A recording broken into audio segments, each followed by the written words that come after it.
เป็นเพื่อนกันมาเป็นเพื่อนกันมาเป็นเพื่อนกันมาเป็นเพื่อนกัน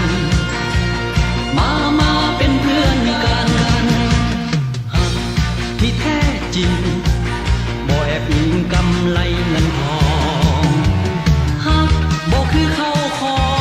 งเพชรนินทองมองเห็นค่าราคาแต่หักจึงนี่นาประเมินราคาแสนยากเต็มทีหักนั่นคือศักดิ์ศรีคือชีวิตที่มีสุขสันต์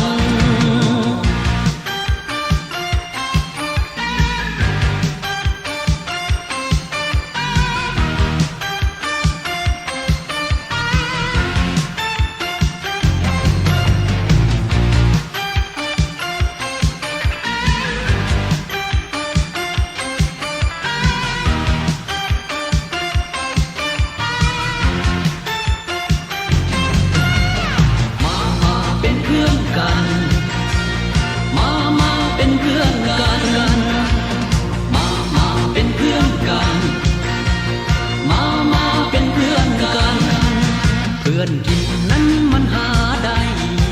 มันเพื่อนตายมันหายากเต็มทีอยากมีเพื่อนที่หูใจคือนิสัยในอุดมการ